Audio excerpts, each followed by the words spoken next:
Now, we got 10 shows left in the random section, plus the two selected ones at the end. So let's see what we get next. It is 8. Dance, Dance, Danseur. I haven't heard a whole lot about this one, but let's see how it do. Alright, I just watched all of Dance, Dance, Danseur, and man, that was a whole fucking lot of fun. I really enjoyed this show, and it kind of came out of nowhere because it didn't have a whole ton of hype based on what I remember from the spring season. This is a ballet show, so throw it into the performing arts category of anime, so immediately up my alley. But I think what really sold it for me is that it's supremely melodramatic.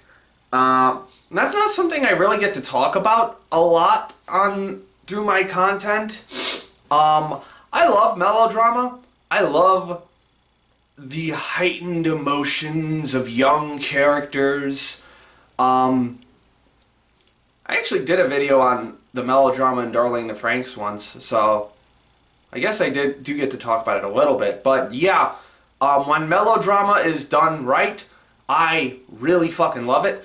And this show is so fucking good at just really cranking up the interpersonal drama, like the internal drama of the characters and also the relationship drama of the characters. This is just, it's a bunch of, I believe they're in junior high, I think. I don't think they are in high school yet. I believe they're in junior, it's a bunch of junior high kids getting really angsty about their performances. So it's your line, April. Sorry, I'm currently recording this while I have COVID, so I probably sound very off at the moment. But we're gonna get through it. But yeah, so for long-time fans might remember that Your Lie in April currently still sits at my #1 spot for like all anime. I don't think it will stay there if I rewatch it, but that should immediately tell you that this show is right up my alley. It's a fucking performing arts show that's super melodramatic. And another thing that really sells it for me is that these characters are just so absolutely into this. They are so absolutely into ballet. And just the different ways that they kind of approach it is really fascinating in certain ways, especially with the dynamic between our two leads, our two rival characters, Junpei and Luo. Junpei in particular, I am just absolutely enamored with. He kind of reminds me a bit of Yusuke from Yu Yu Hakusho in just how, like, he's got a little bit of, like, he's got some sass to him in that, like, and he just kind of, like, forces his way into situations just to do whatever he wants to do. I don't know why Yusuke came up specifically, but that's just the vibe that I get from him. And he's just the immense passion for ballet that he has, even though this entire season is him really coming to understand what ballet actually is. Like, he really doesn't fully understand what he's even passionate about at the beginning. He just knows he really fucking loves it. And the more he learns about it, the more passionate he becomes. So that was a really cool arc to see. As someone in anime, that's also, or like in Anitube, I guess I should say, that's something I kind of relate to. The more I learn about this medium that I'm dissecting, the more enamored with it I become. So he was just, and on top of that, he's just an extremely charismatic, and also very flawed character. Again, this guy's like 13, I think, and he very much acts like a 13-year-old, especially when it comes to girls. This dude, man, this dude's a riot to watch, especially with our lead, our female lead, Miyako, who he ends up in a relationship with at one point. I did not think that was going to happen this early in the series. Not that it lasted, because they kind of immediately cut it off near the end of the series. I wish they had been together for a little bit longer. That the last 2 episodes feel just a tiny bit rushed, but I do very much understand the logic behind it. Like, Miyako has always been the one by Luo's side, and even though, see, I'm trying to parse out the internal logic for myself there, because again, it's all very emotion driven, it's all very melodramatic. It's just, this character has to go here because teenage emotional reasons. I'm fine with that. When it's a bunch of immature teenagers, I'm totally fine with them acting like immature teenagers. I'm not saying it should be like this all the time, but I'm totally fine with them acting purely on emotional logic here. And my thoughts are a little scattered on this. I'm sorry. I watched like the first 9 episodes like a week and a half ago, and then I just watched the last 2 episodes now. But was it that long ago? It might have only been a week ago. I'm losing my brain. COVID brain. Anyway, yeah, so these characters are really compelling. Luo, also a very compelling character. And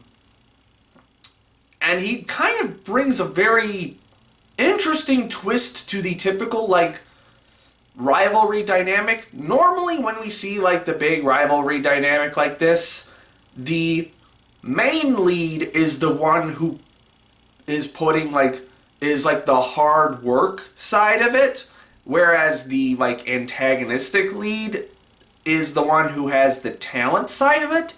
But it kind of flips for this one. Obviously, they both are very talented, but Luo is the one who has just constantly had his body beaten into submission by his apparently dementia-ridden grandmother in order to become good at ballet, often to the point of him not even liking ballet.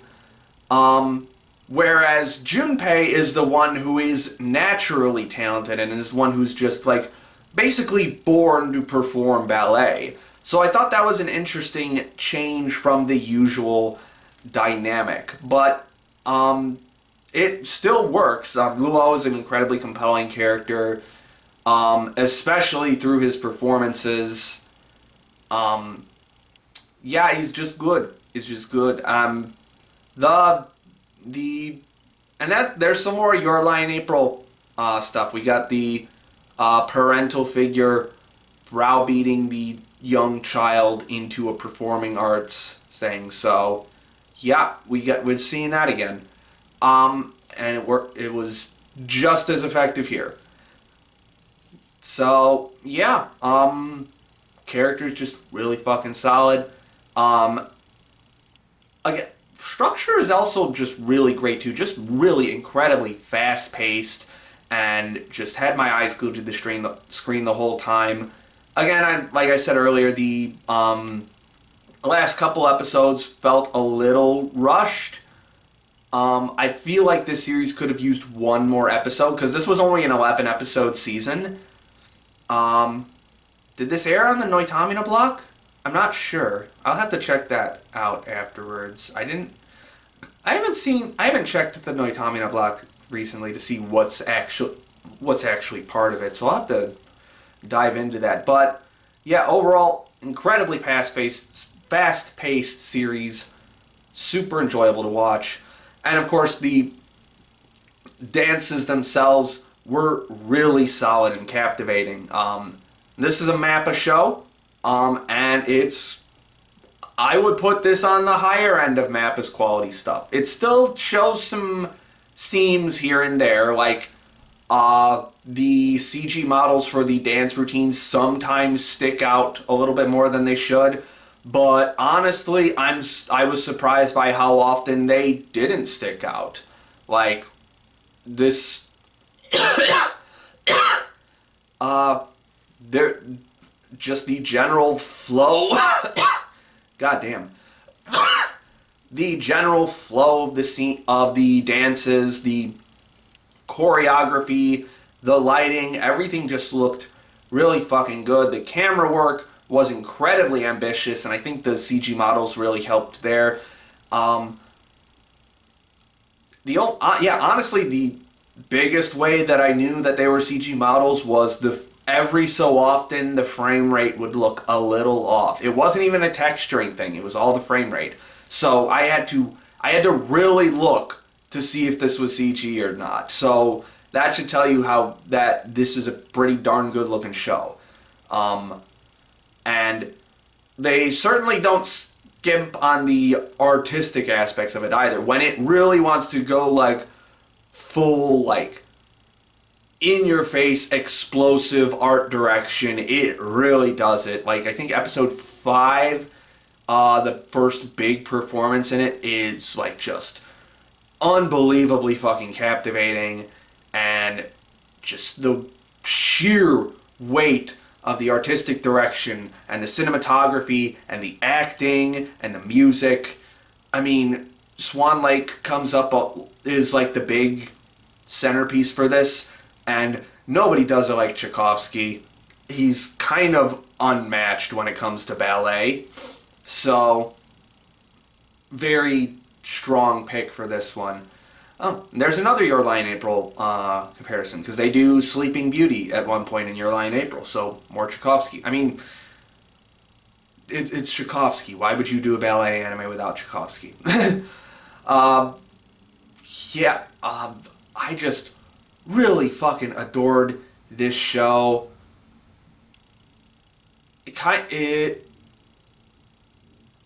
I would have said that it doesn't. I would be fine without a second season if not for the fact that they really rushed through the ending of this season, and they introduced so many, like, it kind of sets up the whole next chapter of the story. So I would very much like a second season of this, especially.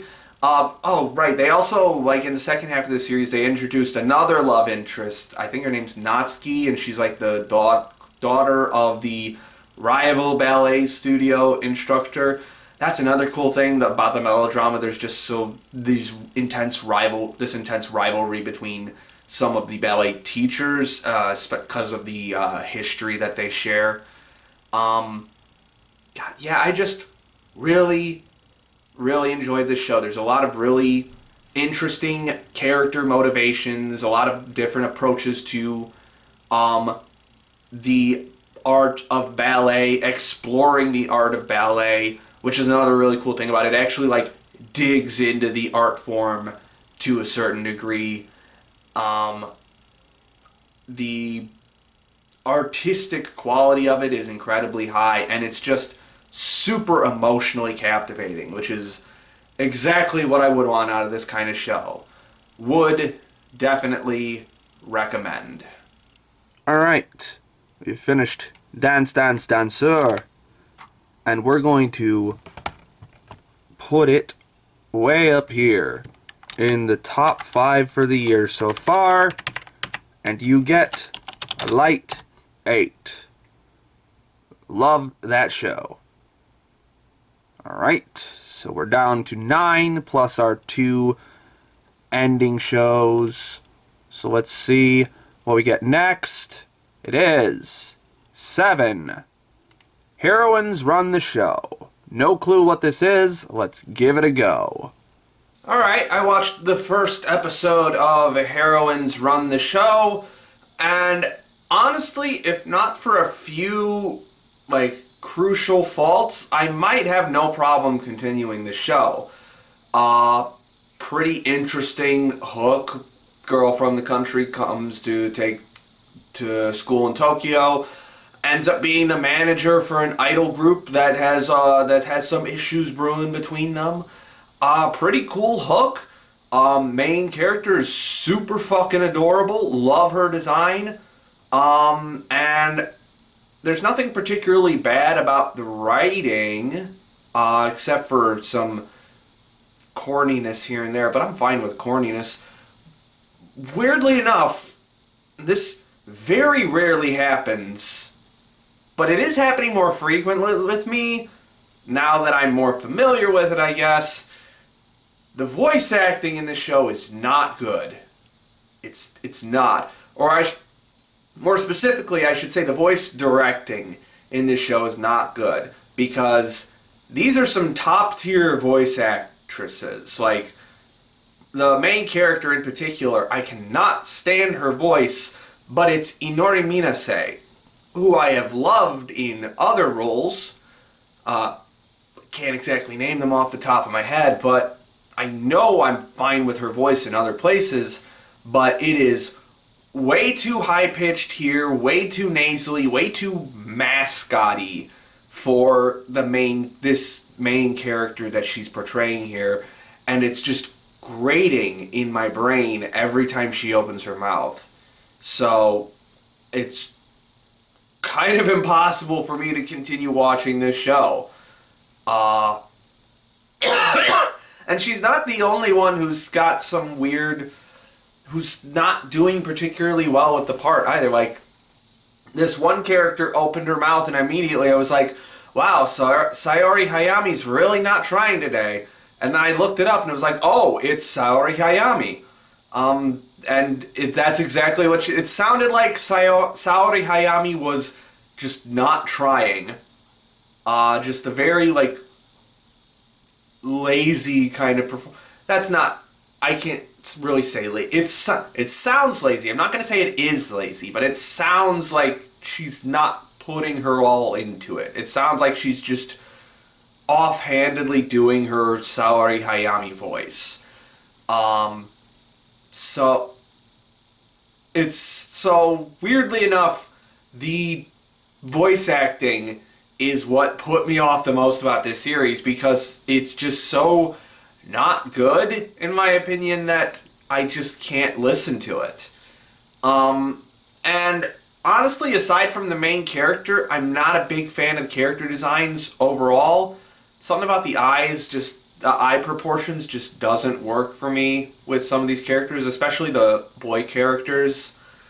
Yeah, just a few key points that really killed this show for me. I don't think I would have come out like absolutely loving it otherwise, but yeah, this is definitely keeping me from continuing on with it, which is a shame because the main character's design is so incredibly adorable and she's just so like cute and motivated and Genki. If only her voice didn't make me want to blow my brains out. Alright, Heroines Run the Show comes off the list. Now let's see what we get next. It is 6. Tomodachi Game. This is one of those edgy death game ones, I think. Let's give it a go. Okay, I watched like 6 minutes of Tomodachi Game. I didn't know it was possible for something to be simultaneously bland and annoying, but holy shit, managed to do it. So, yeah, this is one of them death game ones, I think. Maybe. I didn't get to the death part yet. I assume it's gonna happen at some point. But, writing is fucking awful. The characters have no personality whatsoever. The theming is simultaneously extremely heavy-handed, but also immensely confusing because it's really just throwing out buzzwords. It's just throwing out like buzzwords like money, money, money, friends, friends, money, trust, money, money, friends, friends, trust, trust. Like, there's no rhyme or reason to what it's saying other than like the absolute basic understanding. And the characters are nothing. They have no personalities. And then the fucking meme goblin death game host mascot showed up. And I immediately hated him because he's just a squeaky toy. None of this. We're moving on. Oh, also, it looks like ass. I mentioned this in a previous wrap-up show video, but the edgy death game show genre has a very specific aesthetic of super hyper-saturated colors in terms of browns, blacks, and reds, and occasionally beiges, because that's just school uniform colors that show up often. So, yeah, got that box checked off. Let's go. Let's move on before I have a fucking aneurysm. Alright, get this shit off the list. Let's move on to another show. What is that show? It's going to be 7. Onipan. No, I don't want to fucking autocorrect it. Onipan. Don't know what this is. Let's find out. Alright, I watched the first 2 episodes of Onipan, or if you're watching the High Dive version, I watched the first 5 minutes. I guess the way High Dive did it is, they're like 2.5-minute episodes, and High Dive is combining like 5 episodes into like one file or something. But anyway, I watched 5 minutes worth of this show, and it's not good. It kind of has the opposite voice acting problem that I mentioned with Heroines Run the Show. Whereas with Heroines, it was a bunch of very well-known voice actors getting bad voice directing. Onipan is very much a case of amateur voice actors being amateur voice actors. I didn't bother looking it up, but I am 100% sure that is the case, because it sounds like the 3 main characters are reading their lines for the first time. The main girl, and the red-haired girl in particular, is especially bad. If you want to know what bad Japanese voice acting, or bad anime voice acting with Japanese voices sounds like, this is it. It's real rough, guys. And the show also isn't particularly good looking.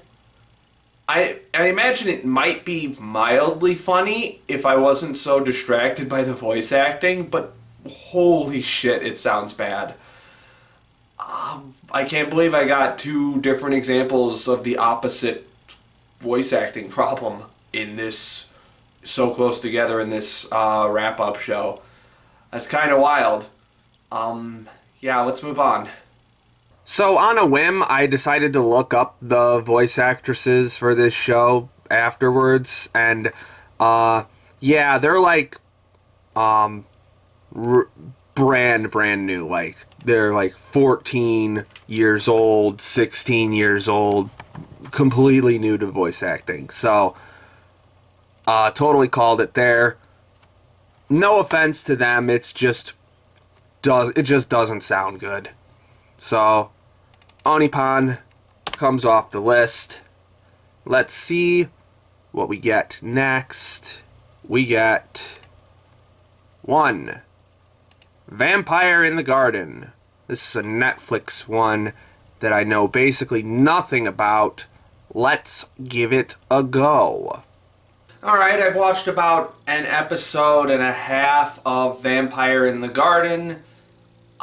This one's a bit of a weird one, because on the one hand, it's incredibly well directed. Like, this is a very tightly paced vampire action drama.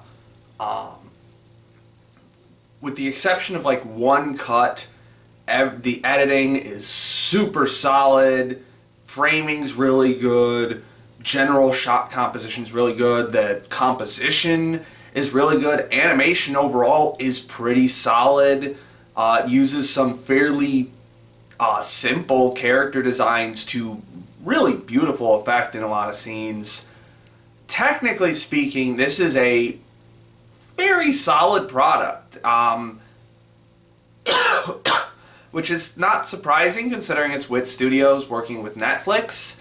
It's only like 5 episodes, so yeah, not surprising that it looks as good as it does. If that's like your high priority for this kind of show, I could probably recommend it.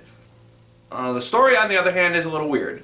At first, it was just kind of like very average, like, okay, standard vampires fighting humans story, although it's a little more like two armies fighting each other.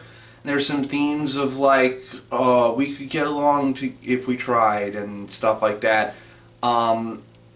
Nothing like particularly interesting, but nothing like annoying at first. But then, like, the central music theme, not like a musical theme, I mean the theme of music, kind of starts to unravel the more you push into the story. Like, obviously it's meant to be like, oh, the vampire society is full of music and fun and dancing and culture. They're the free ones, whereas the humans have no music and are oppressed and dull and boring. And I assume as the story progresses, we'll see more instances of how vampire society isn't as free as it could be. But that's sort of the general idea that it kind of hints at, but it doesn't really make sense. Like, supposedly, music was banned in the human world because vampires were able to hear it with their keen senses, and so humans banned it because it attracted the vampires. But wouldn't any sound that sounds human attract vampires? And also, later on, they kind of make it look like that's not the case, where it's just like music is a vampire thing, and so humans just decided to ban it? Look, I'm all for putting themes ahead of narrative. Like, themes, I think, are way more interesting than narrative, personally speaking. But you gotta have some sense. You gotta have some kind of logic behind this stuff. Like, it just don't make any sense. And there's some significant whiplash going on with the character emotions in this too. Like, people are feeling things and changing their feelings on things way too quickly. So it just gets kind of annoying to follow. So unfortunately, I have to put this one down. It's a shame because, technically speaking, it is really cool looking. Like, it's just a really nice looking show, very pleasant to watch, very easy to watch, except for the story content, which is a shame. Alright, Vampire in the Garden comes off the list. And that brings us down to 5, which means it's time to come back to the bottom of the list, and it's time for Healer Girl. This is the one that I was most speculative of putting in this back category here, because I have no reason to believe it's good other than what I've seen about it on Twitter. But I am hyped nonetheless, so let's fucking go. Alright, I just watched all of Healer Girl, and that was fucking incredible. That was damn good show. I'm just gonna say right now, probably my favorite show of the year so far. It's really up there. Definitely some shows later in the list that might top it, but for now, I am just immensely impressed by this show. Right off the bat, this show has something that, as far as I know, really hasn't been done at all in anime before. Feel free to correct me in the comments, but this is, as far as I can tell, the first musical anime. As in, an anime that is a musical and operates on like musical logic and musical structure. Now, Love Live has done this to a certain degree before, where it will have the show go and then there will be like a musical segment in the middle of it that kind of operates on musical logic, but Healer Girl like takes it a step further and actually has like plot happen in musical segments. Like there are whole like multi-minute segments of each episode that are dedicated to like characters like saying dialogue, but they're singing it like it's a musical, and they're doing it in like that musical inflection, like that stage performer inflection. So, as far as I know, this has not been done before in anime. Again, put links in the description if there is one that has done this before. And I will say, for the most, it's still tepid to a certain degree. It doesn't go like entire 100% musical all the time, because that would be insane for 4 hours of content. But it goes a lot farther than I thought it would. Like, the segments where they are, like episode 3 in particular, I think it's episode 3, where they're basically in their singing mode the whole time because they're super nervous about their provisional licenses. That was just an absolute blast to watch, and just seeing all the other characters get roped into the musical logic of it, just like having it slowly seep into their brains. It was just so fucking cool and very well executed. There's fireworks going off in the distance for some reason. I don't know why. It's not Labor Day, is it? Labor Day's not for a while. We're just gonna deal with that. Jesus Christ, really? But yeah, this was just so fun to watch, and the music is really fucking good for the most part. Like, now, my one like minor complaint about the music is like the actual like healing songs are kind of samey. They have the same general tone and genre and general like audio aesthetic to them, which logically makes sense. Like, you kind of want to have a defined set of practices. If this is a legitimate medical field, then obviously there are going to like be certain guidelines on how to sing in order for patients to heal. I just wish there had just been like a little bit more variation. It's a nitpick for me, but because otherwise the songs are fucking great. I cried multiple times solely because the songs were so beautiful and so expertly arranged and composed and performed. And that's another thing. I thought for sure that these were like veteran voice actresses solely based on their singing talent, and just their ability to act and portray different emotions. But for the most part, these are entirely new voice actresses for our main trio. Their teacher is definitely a much more seasoned voice actress. I forgot what her name was, but she plays Erika in Durarara. That's the role I probably know her best from. But the main three, who play Kana, Riemi, and Hibiki, mostly unknown voice actresses. Like, the only role I recognized was that Hibiki's voice actress was Terra in Re-Slime, the blonde human lady, who, ironically, I did not like her voice acting in Slime. Like, she sticks out like a sore thumb in that show. But she's a lot better here. So I am very much surprised by the overall talent behind the voice acting and the singing for this show.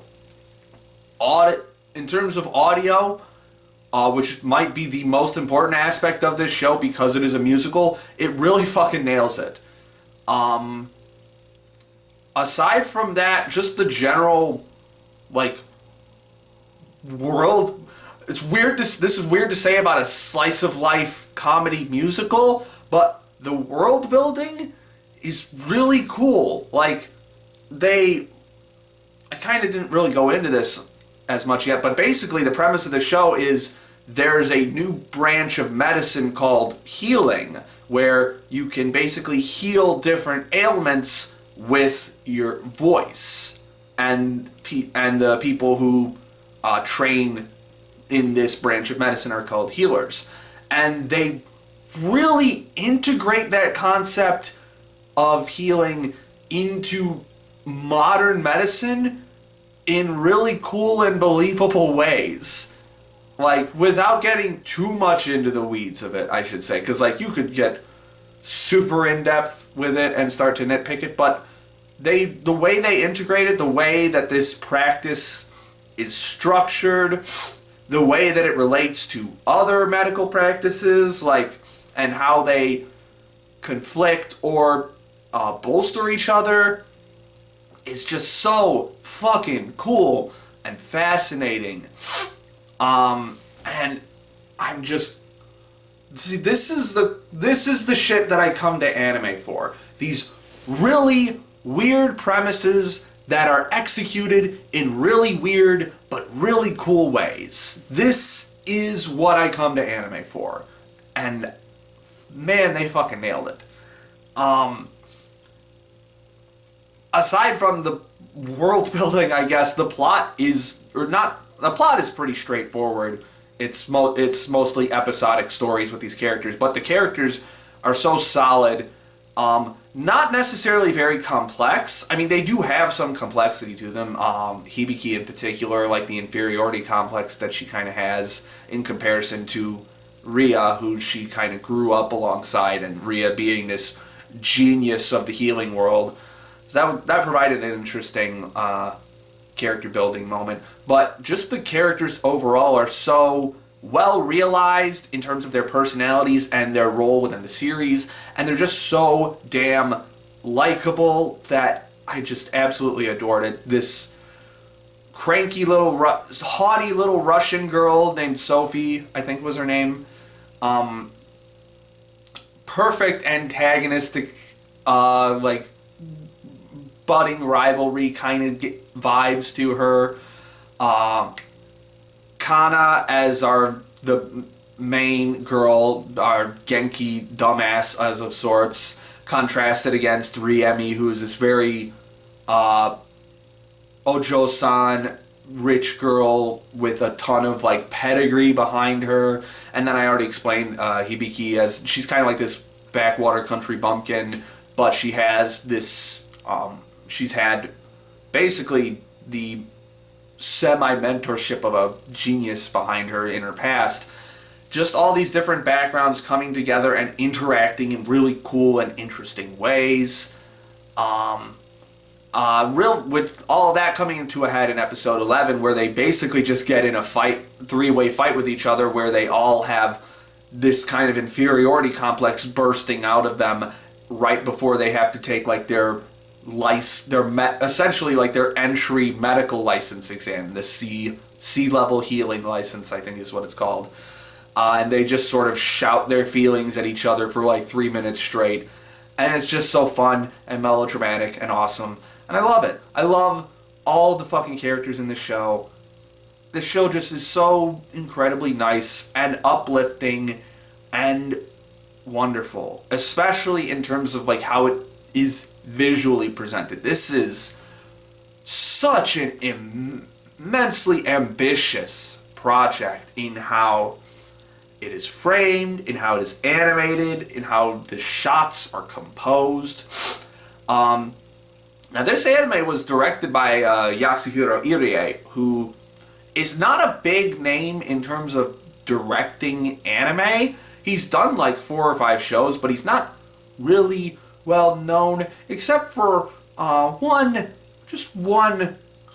big show that you might have heard of. It's not too big. It's just a little show called Full Metal Alchemist Brotherhood. So, yeah, that's this guy. Honestly, I think his directing is better here, if I'm being honest, although I do have to rewatch Brotherhood. He also directed Alien 9, apparently, which is kind of cool. I like that show. This was a risky production. Like, and from what I've seen, like, in terms of the production stuff, like, more than half of the episodes were solo key animated by different animators. So, that's insane. But it really allows, like, for a consistent style to come through. Admittedly, it is rough in certain areas, like the compositing in particular, like the shots. There are some shots where the background and the characters just don't mesh as well as they could, but the things that they're able to do with the cinematography and how everything moves in the frame and how everything is composed in the frame, and the image segments, like one of the details of the show is that, like, when you're a healer, you have to have an image in your mind that you want to project onto the recipient of your healing. So the those images are just so beautiful and gorgeous. Another nitpick, I do wish there was more variation in the image that was produced, because a lot of times it just comes down to a grass field against a blue sky. That's sort of like the template for everything. Occasionally they go outside of that and create something different, especially when Ria, the genius teacher character, does stuff. Like her scene in episode 9, I think, the second surgery scene, just far and away the best visual representation in this entire show. Wish it had more of that, but again, it's a little nitpick. That's probably my biggest complaint overall about the show, aside from the animation inconsistencies, is that it could have done a little more to be more creative with its visualizations. Get a little more Food Wars-y with how explosive these visuals are. But yeah, the animation can be a little rough sometimes. In particular, it has the drifting eye problem. It's like sometimes the eyes get a little too far apart. Sometimes the eyes are not symmetrical in terms of like mirroring each other. So it's not a perfect looking production, but it is definitely a cool looking production. Again, there's just especially the way, because with this being musical logic, there's a lot of dance sequences as well. Well, so there's choreographed sequences is what I should say. And those scenes look fucking incredible, and they're just so tightly choreographed and fun. There are a couple editing issues as well too, just some weird cuts every now and then. In particular, like whenever it cuts to an OP or ED, or it cuts to the mid-episode eye catch, sometimes it's paced a little weird. Like like it wasn't ready for the cut sometimes. But that's really the only complaint I have on the editing front.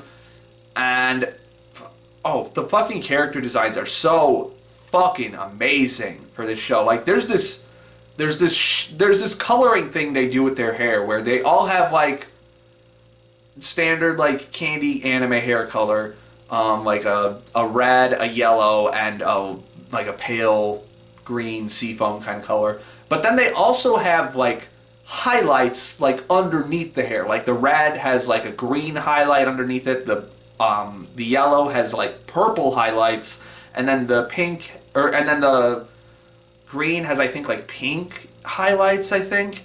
And they're just so incredibly cool and memorable.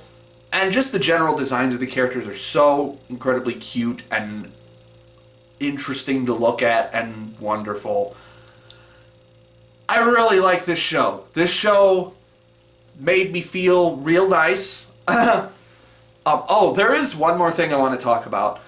In the final episode, one of the characters has an internship in America, and immediately, the hospital she goes to is hectic and understaffed, and boy, as an American, do I feel that. As someone who has been having constant health problems for the past 3 weeks, boy, do I feel that.